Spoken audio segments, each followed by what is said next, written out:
പതിറ്റാണ്ടായി വടക്കാഞ്ചേരിയുടെ കന്നഡ വ്യാപാര രംഗത്ത് വിശ്വസ്ത സേവന പാരമ്പര്യമുള്ള ജോൺസൺ കന്നഡ വ്യാപാരം ഇപ്പോൾ ആധുനിക രീതിയിൽ നവീകരിച്ച ഷോറൂമിൽ തിങ്കൾ വെള്ളി ദിവസങ്ങളിൽ രാവിലെ 10 മണി മുതൽ ഉച്ചയ്ക്ക് 1 മണി വരെ കണ്ണ് ഡോക്ടറുടെ പരിശോധന, ഡ്രൈവിംഗ് ലൈസൻസിനായുള്ള സർട്ടിഫിക്കറ്റുകൾ, വിദ്യാർത്ഥികൾക്ക് ആവശ്യമായ ആന്റി ഗ്ലെയർ ബ്ലൂ കട്ട് ലെൻസുകൾ കുറഞ്ഞ വിലയിൽ, ദിവസവും രാവിലെ 9 മണി മുതൽ രാത്രി 8 മണി വരെ ക്വാളിഫൈഡ് ഒപ്റ്റോമെട്രിസ്റ്റിന്റെ സേവനം, എല്ലാവിധ ബ്രാൻഡഡ് ഫ്രെയിമുകൾ, ലെൻസുകൾ എന്നിവ കുറഞ്ഞ നിരക്കിൽ.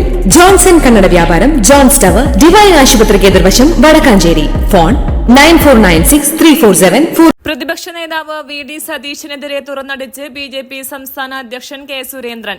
നിരോധിത ഭീകരവാദ സംഘടനയുമായി സതീശൻ ഉണ്ടാക്കിയ ധാരണയിൽ മറുപടി പറഞ്ഞില്ലെന്നും ചെയ്യുന്നത് രാജ്യദ്രോഹമാണെന്നും K സുരേന്ദ്രൻ ആരോപിച്ചു. SDPIയുടെ പേരിൽ പ്രത്യേക കേന്ദ്രങ്ങളിൽ പ്രചാരണം നടത്തുകയാണ്. ഭീകരവാദികളെ കൂട്ടുപിടിച്ച് പ്രചാരണം നടക്കുന്നു എന്നത് തെളിഞ്ഞു. SDPI വോട്ട് വേണ്ടെന്ന് പറയാൻ സതീശൻ തയ്യാറാകുമോ എന്നും അദ്ദേഹം ചോദിച്ചു.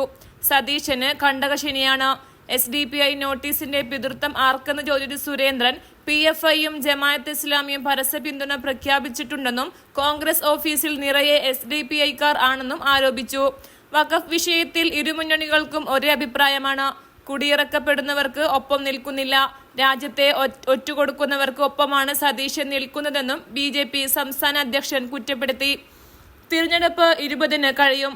വിഷവിത്തുകളെ തിരഞ്ഞെടുപ്പിന് ഉപയോഗിക്കുന്നത് കലാപം ഉണ്ടാക്കാനേ ഉപകരിക്കൂ. SDPI UDF മുന്നണിയിൽ ഉണ്ടോ?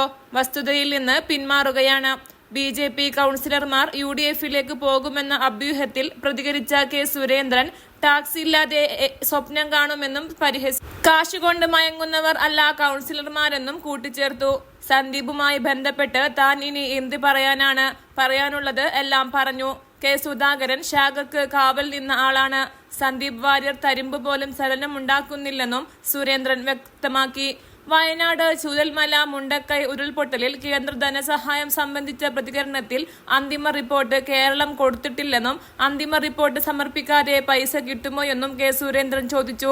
കേരളത്തിന്റെ കയ്യിൽ ചിലവഴിക്കാൻ ആവശ്യത്തിന് പണമുണ്ടെന്നും സുരേന്ദ്രൻ മാധ്യമങ്ങളോട് പറഞ്ഞു. News desk anytime news. കൂടുതൽ വാർത്തകൾക്ക് ഞങ്ങളുടെ ചാനൽ സബ്സ്ക്രൈബ് ചെയ്യുക. ഫേസ്ബുക്ക് ഫോളോ അപ്പ് ചെയ്യുക. വാർത്തകൾ വേഗത്തിലറിയാൻ എനിടൈം ന്യൂസ്.